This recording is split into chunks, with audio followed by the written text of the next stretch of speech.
Family. It's supposed to mean loyalty, trust, unconditional love. But in my family, it meant competition. It meant secrets whispered behind closed doors, handshakes made in shadows, and betrayal dressed up as business decisions. My name is Daniel King. For years, I poured my blood, sweat, and every ounce of my soul into our family's company, King & Co. Enterprises. It was more than just a business. It was our legacy. My grandfather had built it from the ground up, and my father expanded it into a corporate empire. When I was old enough, I stepped in with fire in my veins, determined to honor that legacy. And for a while, I believed I belonged. Late nights bent over spreadsheets, early mornings in boardrooms, my mind sharp with strategy and ambition. I closed deals no one thought possible. I grew accounts others considered dead. The company thrived, and I truly thought, I was being groomed to take the throne. But family, I learned, can cut deeper than any enemy. It began with whispers. My uncle Richard smirking when I entered a meeting. My cousin Mark speaking over me, dismissing my ideas with a wave of his hand. Even my father's tone shifted, colder, sharper, as though every word I spoke grated against him. Then came the meeting. It was a Tuesday morning, the kind where the city skyline gleamed like opportunity outside the boardroom windows. I walked in, notes in hand, ready to present a new strategy that would save the company millions. But when I entered, the air felt heavy. Everyone was already seated, eyes downcast, lips tight. My father sat at the head of the table, his expression carved in stone. "Daniel," he said, his voice clipped. "Sit down." Confused, I obeyed. What followed still rings in my ears. "This isn't easy," he began, though his face showed no struggle. "But the board has decided. You're being removed from your position. Effective immediately." The words crashed into me like ice water. "Removed?" I stammered. "What, why? I've given everything to this company." Richard leaned back in his chair, smirking. "And yet your reckless decisions nearly cost us last quarter. We can't afford to babysit." "That's not true," I snapped. "The deal I secured wasn't enough," my father cut in. His eyes were cold, detached. "You're no longer a part of King & Co. Pack your things." Silence swallowed the room. My chest tightened, rage and disbelief surging through me. My own father, the man I'd idolized, worked beside, sacrificed for, was casting me out. I looked around the table, searching for even one sympathetic face, but all I saw were lowered gazes, betraying their cowardice. No one dared to speak against him. Finally, I laughed bitterly, shaking my head. "So this is family? You use me, drain me, then throw me away?" No one answered. I stood, my chair scraping against the floor like a scream. "Fine," I spat. "You want me gone?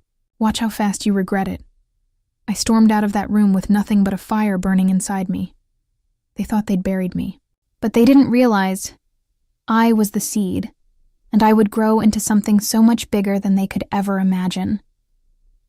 Losing my place in the family business felt like losing oxygen.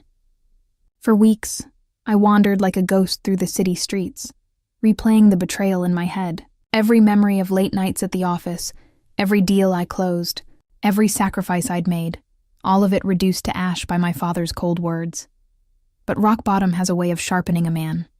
I tried applying to other firms, but the moment they heard my last name, doors slammed in my face. My family had made sure of that. I wasn't just out of King & Co. I was blacklisted. I spent nights in my tiny apartment, staring at the ceiling, rage simmering in my veins. They wanted me powerless. They wanted me forgotten. But then came the spark. One evening, I was sorting through old boxes I'd taken from my office. Buried beneath piles of notes, I found a folder marked confidential. Inside were documents, overlooked accounts, abandoned projects, ventures my family had dismissed as dead weight. But I saw something different. I saw potential. One file in particular caught my eye. A small tech startup King & Co. had invested in years ago, then abandoned. Their product had promise, but lacked funding. With the right push, it could explode. And right then, I realized I didn't need their empire. I could build my own. Fueled by bitterness and ambition, I cashed out what little savings I had left. I reached out to the startup, pitched them my vision, and promised to back them. At first, they were skeptical. After all, I was just one man against a giant corporation. But then I told them the truth. King & Co. threw me out. They called me reckless, but together, we can prove them wrong. Not only will we rise, we'll crush them. Something in my conviction lit a fire in their eyes. They agreed. Days turned into weeks of relentless work. I slept little, ate less, but for the first time since the betrayal, I felt alive again. My mind raced with strategy, every move fueled by the memory of Richard's smirk and my father's cold dismissal. And slowly, things began to shift. The startup's product gained traction. Investors noticed. Doors that had slammed in my face before began to creak open. My name, once tainted, started to circulate again. But this time, it wasn't tied to failure, it was tied to promise. One night, as I stared at the glowing city skyline from my small apartment, my phone buzzed with an email notification. I opened it and froze. It was from one of King & Co.'s biggest clients. They wanted to meet. My pulse raced. This was no coincidence. Word of my comeback was spreading, and the empire that had exiled me was beginning to feel the tremors. I smiled, leaning back in my chair. They thought I was gone. But I was only getting started. And soon, they'd realize, by kicking me out, they'd created their greatest rival. The meeting with King & Co.'s client wasn't just business. It was destiny knocking at my door. I remember walking into that high-rise conference room, the air thick with tension.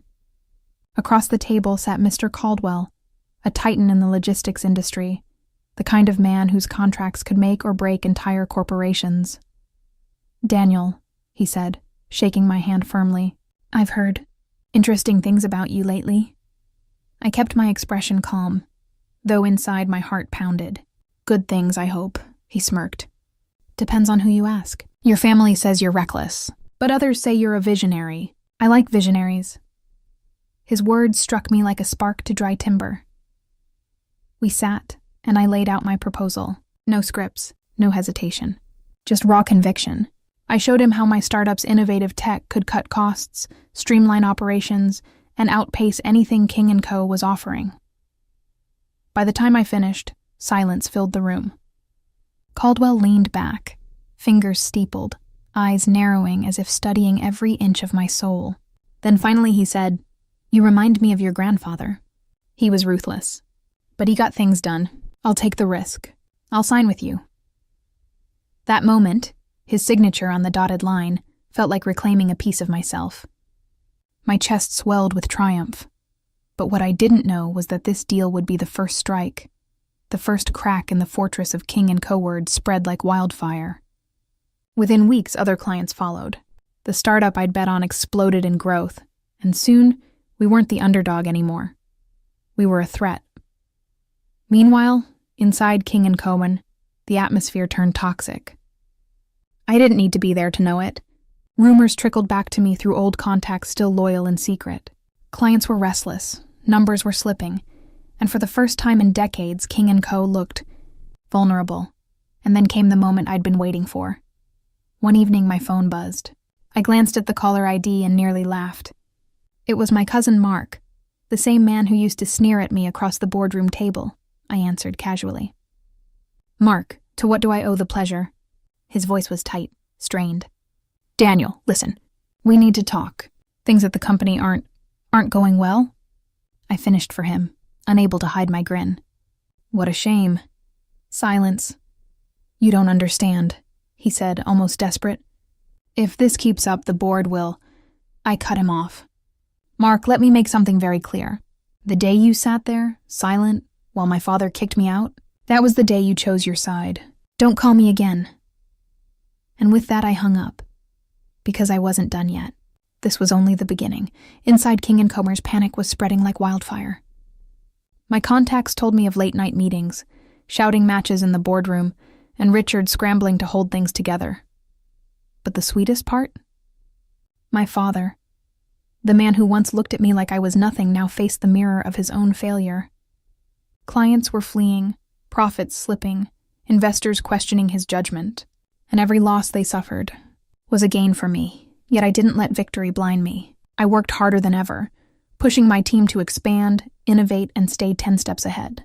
Revenge wasn't enough. I wanted dominance, and so I planned my next move. We launched a bold campaign, not just selling our product, but selling a story, my story. We branded ourselves as the fresh alternative to outdated, corrupt corporations. We positioned King & Co. as the old guard, too rigid to adapt. The media ate it up. Articles appeared with headlines like, "Exiled Heir Builds Rival Empire. From Betrayal to Billion-Dollar Disruption." My face was everywhere, my name on everyone's lips. And King & Co., they were bleeding. I'll never forget the night I received an anonymous email. Attached was a recording, one of their board meetings. I hit play, and Richard's voice filled my speakers, dripping with frustration. "He's destroying us," he barked. "That ungrateful brat. How is he pulling this off?" Another voice chimed in, weary. Maybe we shouldn't have pushed him out." Silence followed. Then my father's cold tone. "No. Daniel was reckless. He'll burn out. He always does." I leaned back, listening, a smile curling on my lips. They still underestimated me. They thought this was some lucky streak.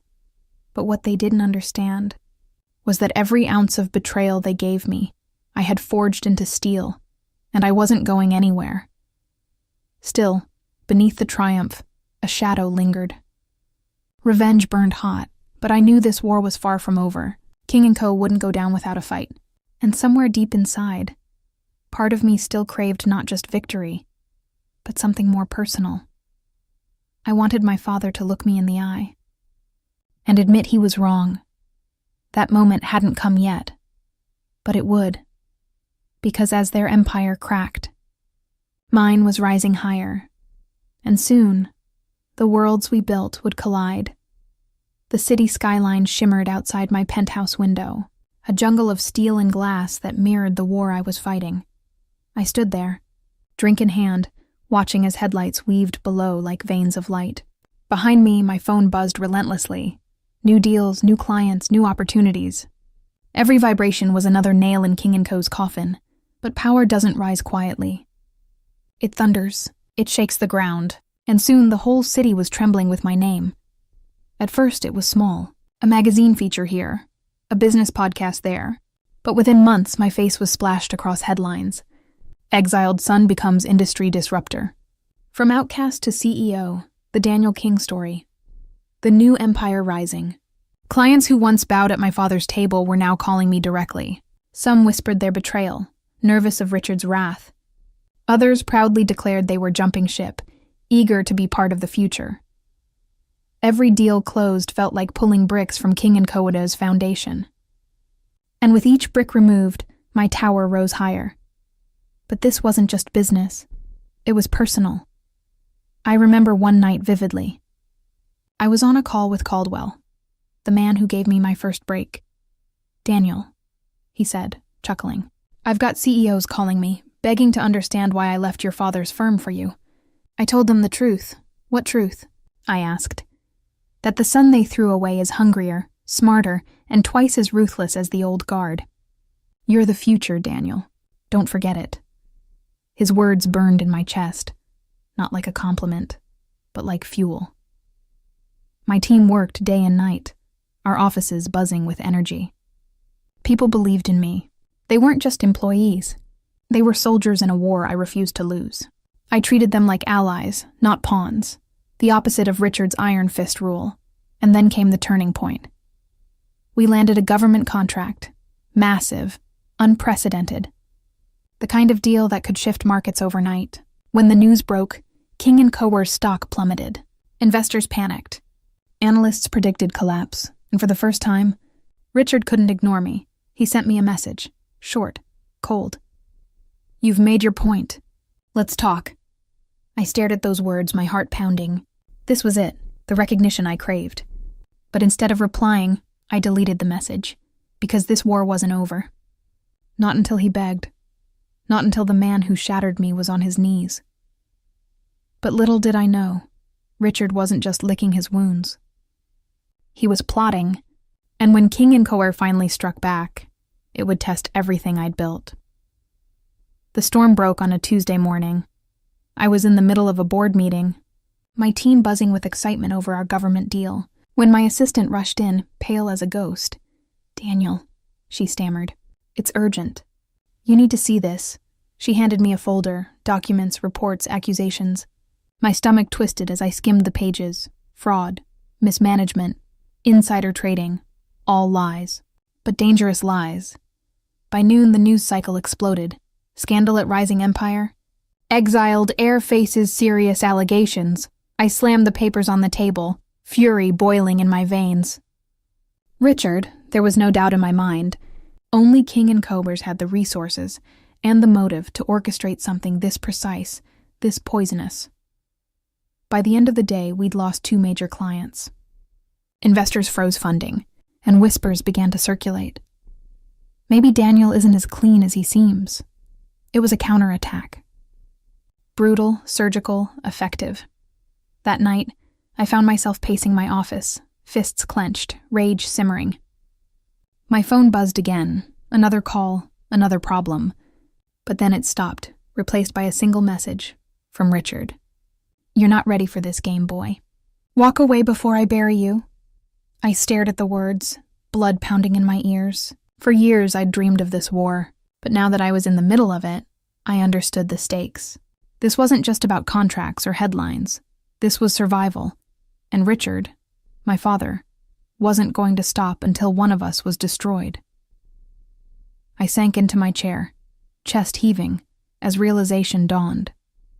If I wanted to win, I couldn't just fight him head on. I had to dismantle him from the inside, tear apart not just his company, but his legacy. The thought was terrifying, consuming, but it filled me with a dark, undeniable thrill. Because for the first time, I wasn't just reacting. I was ready to strike back. And when I did, Richard King would wish he had never called me his son. If you want to break an empire, you don't start with a microphone and a public speech. You start in the quiet places no one wants to look. Dusty file cabinets, late-night server logs, forgotten invoices. You start where the truth is messy and hidden. I assembled a team. Not the polished execs who drank my father's scotch and nodded at his jokes. Real people. Elena, an ex-forensic accountant who'd left the industry after exposing white-collar thefts for a headline that ruined her career. Omar, an IT security analyst with a talent for reading code like scripture. And Jaya, a corporate lawyer with a hunger for justice and a grudge against boardrooms that protected crooks. They were lean, ruthless, and brilliant. They were exactly what I needed. "We don't play nice," Elena said at our first war room meeting. Her fingers tapped a folder that looked ordinary, but it was a key. "We follow the money. Corrupt executives love paper trails that go cold, but they almost always leave a seam." I watched them work the way a conductor watches an orchestra tune up. Elena sliced through balance sheets like a blade. Omar ghosted into servers and combed for metadata, timestamps, deleted logs. Jaya mapped legal exposure and pointed out the places to strike for maximum effect. Regulatory complaints, shareholder meetings, leaking to the right journalist. It was precise, surgical. We started with cousin Mark. He was sloppy. I'd seen it long before my father had. A contractor who shouldn't have had control over procurement. A vendor who suddenly got favorable contracts. Invoices that looked almost legit. Elena found a series of payments routed through a small management firm that, on paper, performed consulting. In reality, it was a pass-through for kickbacks. "That's Mark," Elena said. "Not clever, but effective." We followed the chain and hit a dead end. An offshore entity with a name like Fogg, Aurelia Holdings, registered under nominee directors. The bank transfers were masked by a web of intermediaries. Whoever set this up knew how to hide things. Whoever controlled Aurelia had both money and reach. Omar, sitting cross-legged on my floor with his laptop, didn't look up. "They sanitized the logs," he murmured. "But I can see where they sanitized them from." It came from an internal admin account, one used by the board's special projects team. My pulse thudded. Special projects? That was a department my father used for strategic discretion. It meant rubber-stamped authorizations, little signatures, and, conveniently, no questions asked. "Show me everything," I said. We pored over years of records. There were shell contracts awarded to companies with no employees. There were suspicious reimbursements for consulting retreats. There were tax filings with tiny but telling anomalies. And threaded through them all were names and initials that mapped back to the very table that had voted me out. When Elena moved a spreadsheet across, her finger paused on a cell. "Here," she said. "This transfer, look at the beneficiary field. It's coded, but the memo references a property purchase in Marbella. That property, it's registered under your father's trust." I felt the world tilt. A property in Marbella, a trust. My father's name, not as a formal signatory, but as the ultimate beneficiary. The neat little castle of family wealth had a secret wing. We found more. Payments to a private consulting firm owned by a close friend of Richard's. A friend who suddenly had a luxury yacht and a shell company in the Caymans. We found board meeting notes where special projects were greenlighted without proper oversight. We found shadow minutes, handwritten, notes that never made official records, where Richard and a few confidants agreed on strategies that benefited them personally, while starving the firm of investment in real growth. It was everything, and then some. Motive, money, method. The picture was ugly and undeniable. I wanted to run to the press then and there, to tear the veil off and parade the corruption in public. But Jaya's voice cut through my thrill. "Strategic release, Daniel. If you burn it now, they'll bury you with counterclaims. You need timing, leverage, and one more thing, a public protector." She meant a regulator, a major client, a shareholder with teeth. Someone who could not be bribed or ignored. Someone who would force an independent audit and put a spotlight so bright the cockroaches couldn't hide. We found one. A major institutional investor, a pension fund that owned a sizable chunk of King & Co., had copies of internal financials for due diligence. We reached out discreetly, shared what we had, and asked questions in a quiet way that made them uncomfortable. They were not amused. The fund's counsel started to pry. Every piece of the puzzle we found caused tremors within my old company. Balance sheets that had looked robust now had hollow parts. Smaller partners started whispering about governing risks. The board, once impenetrable, began to look like a house of cards, and it wasn't just documents. Omar found an old email thread between Richard and a third-party lawyer discussing containment strategies and paying off a whistleblower. There was one line that made my stomach drop. "If Daniel resurfaces publicly, we implement Plan B. Plan B." I didn't know what that was, but the phrase carried menace. The more we uncovered, the more I realized they were not passive. They were preparing for a fight. That night, I sat alone in my living room with the folder Elena had given me. The files glowed on my laptop screen like cold embers. I thought about my father, the man who had taught me how to read a ledger and speak to clients. I thought about the boardroom where he dismissed me as reckless. He had been reckless, but for himself, not for the company. I called my father. "Dad," I said when he answered. His voice was measured, the voice of a man who enjoyed being in control. "We need to talk." There was a pause, and I heard, quite faintly, silence that could only be called calculation. "About what?" "About the future of King & Cumberland," I said. "And about transparency," he laughed. A thin, brittle sound. "Nice try, Daniel. You were kicked out for a reason." My ribs hurt from the rage, but I kept my voice calm. "I'm not here to beg, Dad. I'm here to be fair. You have options. You can come clean now and we make this transition easy. Or we make it public. The institutional investor will demand an audit. Regulators will come. I don't want ruin for family, but I won't let them bury me again." On the other end, a sound like a paper being folded. "You don't understand how these things work, boy. There are people who will protect us. You're playing a dangerous game." "Maybe," I said. "Maybe. But you've already been playing one too." He hung up without another word. I felt satisfaction, yes. But beyond that, a creeping dread. Plan B. They had contingency. They had muscle. And they knew me well enough to predict my moves. The only question was, how far were they willing to go? I turned my laptop off, but the files didn't go away. They sat in the dark of my mind, patient and waiting. I had proof. I had motive. I had leverage. But leverage needed the right moment, and the right moment was coming. Cliffhanger. At 2:13 a.m., my phone buzzed. A number I didn't know flashed on the screen. The voice on the line was low, distorted. "You're playing with fire, Daniel. Walk away." Then the line clicked dead. I stared at the phone, thinking of Plan B, and realized the fight had just escalated to something personal. If you want drama, put two men who built their lives on pride in the same room and light a match. If you want spectacle, do it in the place where their reputations live. The boardroom. The institutional investor I'd quietly engaged called an emergency shareholders meeting. They demanded answers.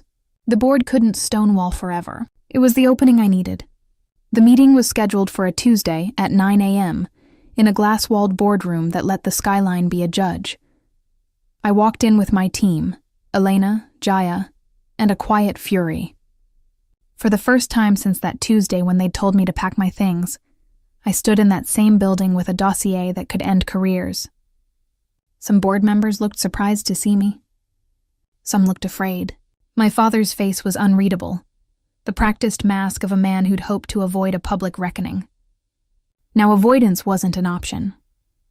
The Institutional Investors Council began with a forensic presentation.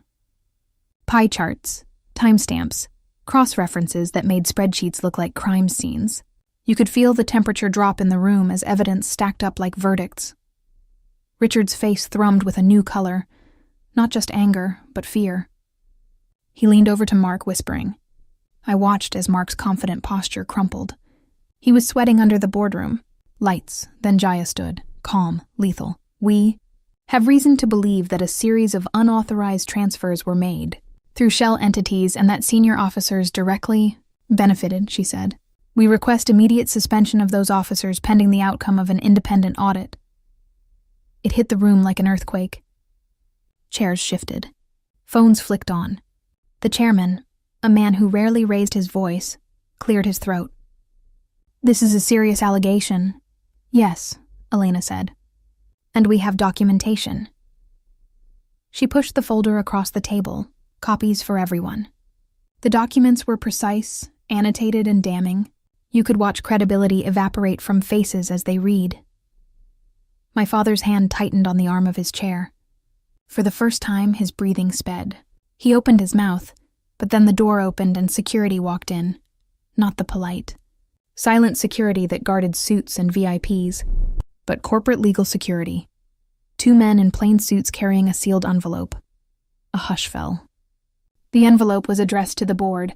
It contained a certified audit request from the pension fund. It demanded an immediate freeze on certain disbursements and an independent investigator be appointed. It also stated that, should the board fail to act, the fund would file a complaint with regulators and go public. Richard's hand turned the paper white. He'd miscalculated. He had assumed his allies would shield him. His network would smother every ember. Instead, a single powerful investor had decided to shine a searchlight. Panic moved like a contagion. Phones started ringing. Counselors whispered. Someone from PR requested a plan. Someone else demanded a closed session. The boardroom dissolved into controlled chaos. My father's face was a study in damage. He looked older. Not older because of years, but older because the scaffolding of pride had collapsed. He glanced at me, and for a moment something like regret flickered in his eyes, but it was gone as quickly as it came. Old men get frightened, but they rarely repent. Then the room watched something else unfold. Mark, the confident cousin who once sneered at me, stood abruptly. "This is outrageous," he shouted. "We've done nothing illegal. This is a smear." "My contracts were legitimate, then produce the paperwork," Elena said quietly. "For every transfer, produce authorization and beneficiary details." Her voice was soft, but it carried the weight of someone who'd pulled cheats out from under the table before. Mark's defiance crumpled when he realized the Investors' Council had copies. "Those were cleared," he stammered. By special projects." His eyes darted to my father. Everyone looked at my father. The room's silence was like a blade. He opened his mouth, and the words that came out were less an explanation than a plea for breath. "We were protecting the company's interests," he said. "Some of these transactions were strategic. They were to secure long-term positions. Positions that benefited your personal trust? Jaya interrupted. The beneficiary of Aurelia Holdings matches the address of your family trust. Heat rose in the room. My father's face went as pale as paper. He groped for an answer. Then, suddenly, the lights flickered. At first, I thought it was the building's electrical quirks, the city, the old systems. Then the emergency lights clicked on, bathed the room in that ugly corporate orange. Someone checked their phone. The internet was down. The boardroom screens went black. On the wall where minutes before data had scrolled in clean fonts, there was now only darkness. A murmur swelled. Then, like a thunderclap, the locked glass doors hissed and clicked. Someone had engaged the building's security override. And over the PA system, a calm, recorded voice announced, "Due to unforeseen security concerns, this meeting is temporarily on hold. Please remain in the boardroom." My pulse spiked. The override was a heavy-handed move. Who would lock us in and why? I felt the floor tilt beneath me in a new, sickening way. They weren't going to go quietly. Plan B wasn't just a threat. It was a contingency that could trap us in a room with no machines, no PR, no way to communicate. And worse, force us into a situation where desperation breeds chaos. Then, through the dark glow of emergency lighting, someone banged on the glass wall from the hallway. A guard's hand appeared at the door, but he didn't have access to the boardroom override. He shouted, muffled, "There are men downstairs, suits, claiming to be from corporate security. They say they have orders to seal the building." I looked at my father. His jaw was clenched so tight it hurt. He glanced at Mark, at the board, and finally at me. There was accusation in his eyes, not of me, but of circumstance. He opened his mouth and said in a voice I'd never heard before, small, frightened, and almost childlike, "We need to call the authorities." Cliffhanger. Before anyone could move, the boardroom phone rang. It was my number on the display, coming from inside the building. The caller ID read, Plan B. The line clicked open, and a distorted voice said calmly, "We told you to walk away, Daniel. Last warning, step outside the glass and come alone." The boardroom was silent, so silent that I could hear the ticking of the antique clock that hung on the far wall. Every board member sat stiffly, their eyes darting nervously between me and my uncle Harold. The man who had once laughed when he pushed me out of my family's company was sweating through his suit. His hands gripped the table, knuckles white, as if holding on to that polished mahogany surface could somehow stop the tide that was rising against him. I stood at the head of the table. The new contracts, acquisitions, and investor signatures spread neatly in front of me. "Ladies and gentlemen," I began, my voice calm, firm, controlled. "Today marks the end of a toxic chapter in this company's history. For too long, greed and corruption overshadowed what my father built with his blood and sweat. But no more."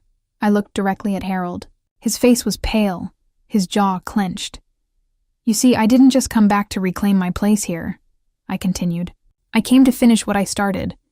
The partners sitting here," I gestured to the investors who had once stood firmly behind Harold, "are no longer yours, Harold. They've signed with me. Every major supplier and client has followed. You've got nothing left."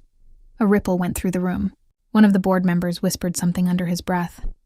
Harold slammed his hand on the table. "You think you've won? This is my company. Your father left it in my hands because he knew you weren't strong enough." The words echoed, but they sounded hollow now. I leaned in slightly, my eyes never leaving his. "No, Harold. He left it in your hands because he trusted you. And you betrayed him. You betrayed all of us." The silence was crushing. Every eye was locked on us. I slid a folder across the table. Inside were legal documents, signed by shareholders, lawyers, and even a judge. "As of this morning," I said, voice cutting through the stillness, "Harold, you're officially removed from every position of power, and your shares acquired by me." Harold opened the folder with trembling fingers. His eyes darted over the papers, his lips moving silently as if he couldn't believe what he was reading. "No," he whispered. Then louder, more desperate, "No! This isn't possible." But it was. One of the investors leaned back and muttered, "It's over, Harold." I straightened my jacket and looked around the table. From today forward, this company will return to its original vision: integrity, innovation, and respect for the people who make it thrive. The nightmare is over. Harold stood abruptly, knocking his chair to the floor. His face was red, his eyes wild. "You'll regret this," he spat. "You have no idea what I'm capable of." I held his gaze, unflinching. Neither did you. The room was heavy with silence as he stormed out, slamming the door behind him. And just like that, I wasn't the outcast anymore. I was the one in control. But little did I know, Harold wasn't finished. Not yet.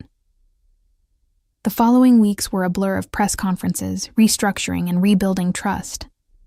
Newspapers called it the Great Turnaround. Former employees who had left under Harold's reign began returning. Clients who had been skeptical flooded back with renewed contracts. For the first time since my father's death, the company felt alive again. But Harold had vanished. At least that's what I thought. One late evening, as I worked alone in my father's old office, the city lights glowing through the windows, I heard the door creak open.